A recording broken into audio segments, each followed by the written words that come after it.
And I've got Todd from California. Are you there, Todd? Hello. Hello. Alan, how are you? I'm surviving. I'm shrinking with the rain. I'm becoming one of the little people. Hey, well, calling from California, originally from New York. You know, I called before a couple months ago, and I donated to you, and you bought some of your books and stuff, so they were great, and constantly listening. And this time, I had a question.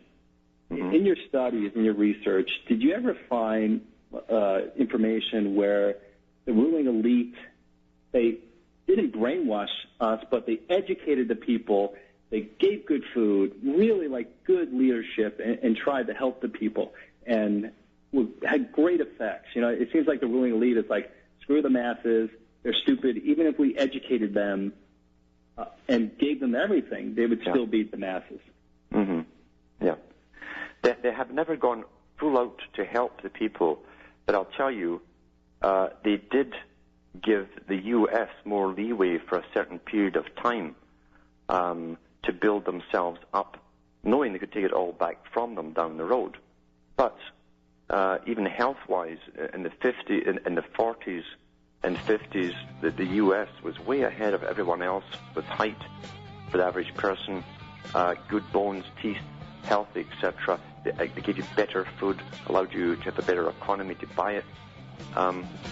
So they did it. Hold on, actually, and we'll go into that after this break. Yeah.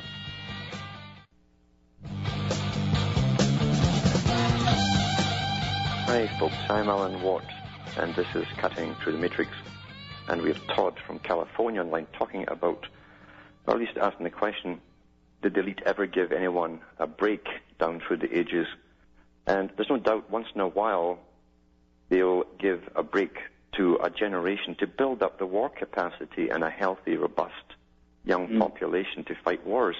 And that's what the British troops noticed in World War II, was how tall and healthy the young Americans were compared to themselves, who were stunted because the British never ever had a break. And in fact, the average British troop, even in World War I, grew up to 5 inches with the food they got in the first 3 months in the military. They were so starved of nutrition. So Britain never gave them a break, but the U.S. certainly did.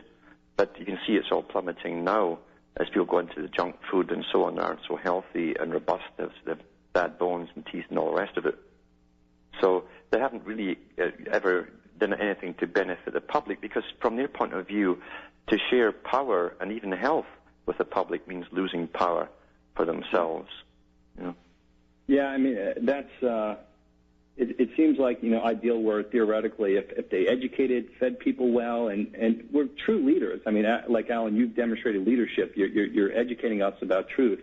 Where if they had more leaders like you, Alan, you know, would the masses say, "Hey, thank you very much. We have good lives. We're not going to overthrow you and try to take power from you," or they're afraid of that possible uprising if they gave people good food, education, and they're going to be a threat to their power. And that's the problem again. You see, these people aren't just the average normal people.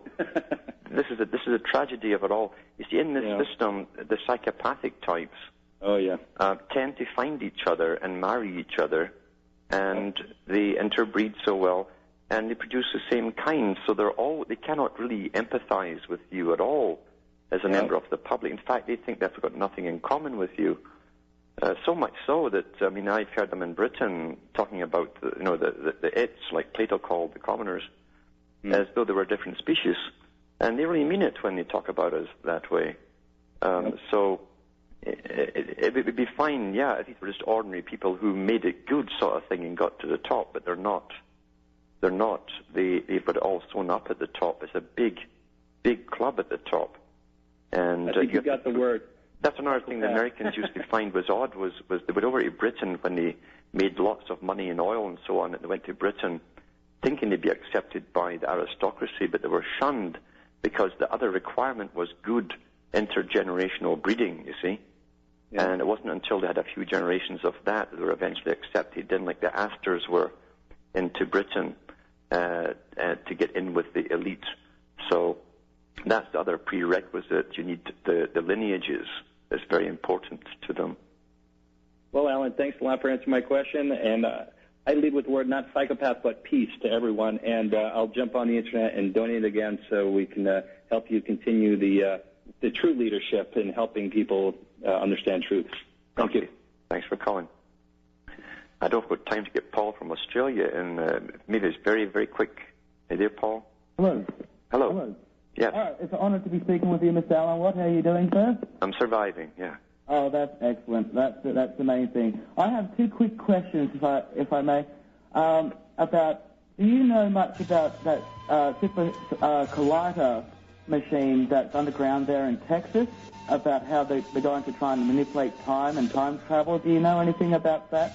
I know they're working on it. I know there's one near me in Coniston in Sudbury, Ontario. It's the largest particle beam accelerator on the planet. But let me talk about that on the next show that I go into, possibly if you can call in again. From Hamish and myself in Ontario, Canada, it's good night, and may your God or your gods go with you, and get the new book, which is out now for you.